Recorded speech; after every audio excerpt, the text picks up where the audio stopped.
Thank you, Program Director, Chairman of Vuga Marine, Babum Velas, Chair Lady of SAMSA, Ms. Linyuku, CEO of Kumba in absentia, Mr. Temba Mupanazi, Acting Chief Executive Officer of South African Maritime Safety Authority, Mema Shilwane, Acting Harbour Master of the Port of Saldanha, Yolisa Changele, Executive Corporate Affairs of Anglo-American, Mr. P.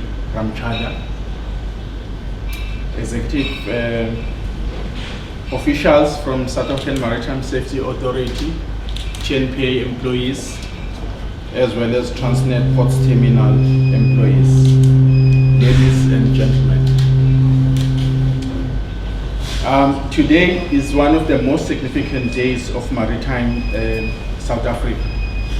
When we developed this term, we envisaged a unifying entity that incorporates government and industry, and joining them through their common interest in the success of maritime sector. For us, this means jobs, employment, influence, and meaningful contribution to the ocean and economy at large. I'm sure Vuga Marine has a similar indicators, perhaps an added few that may include profits. Equally, Anglo will have their own scorecard that is well served by today's event, if not milestone. We are enjoined into ensuring a South African maritime sector that supports South Africa's economic development. We have stated objectives as contained in our maritime transport policy that South Africa will be an international maritime center. We have defined the characteristics of this international maritime center as only two elements: a vibrant maritime economy that is supported by a model maritime administration. It is our aspiration for the three government entities under Ministry of Transport control here, the department through the maritime branch, SAMSA, and the ports regulator, to ensure implements all initiatives that support the industry, working in collaboration with key government SOEs such as TNPA that will all implement initiatives that prioritize the South African maritime industry. And that includes more efforts to ensure that we address the remaining industry concern pertaining to the efficacy of our shipping tax regime. Ladies and gentlemen, these to me are the building blocks for the model maritime administration. There's no doubt in my mind that you have your own plans for the growth of your entities. My plea, therefore, and the plea of the South African government is for that growth to produce tangible benefits for this economy. Thus, your part in ensuring a vibrant maritime economy. This is the only sustainable partnership model that I believe will deliver the stated objectives of maritime South Africa.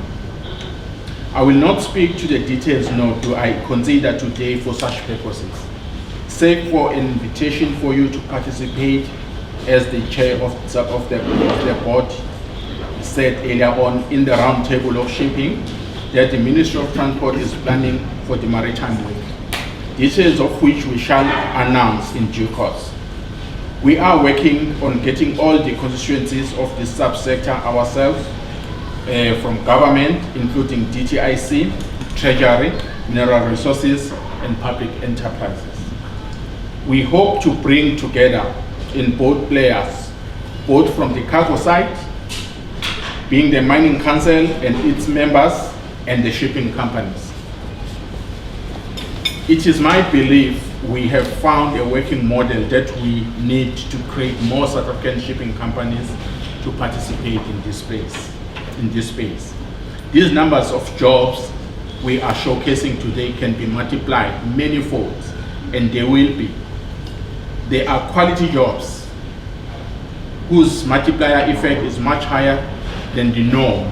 Thus, more jobs result from these jobs you have created with this ship. Our influence at IMO, International Maritime Organization, can be enhanced with the growth of our register, and with the addition of the Cape Acacia, it will be.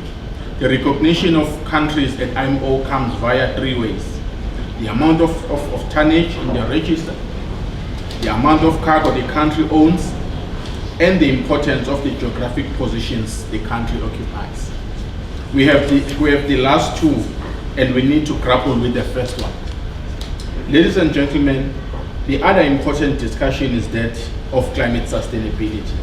We have already indicated our support for the IMO initiative to reduce maritime global emissions and are bound by the new sulfur reduction regulations.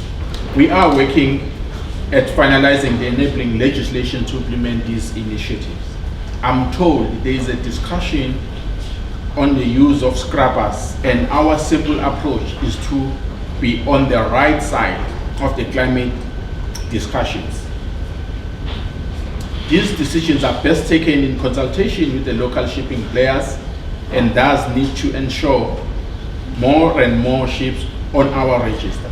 I believe TNPA, SAMSA, DEF are aligned on the matter of banning the scrubbers. As mentioned, we are working on the legislation to implement the same.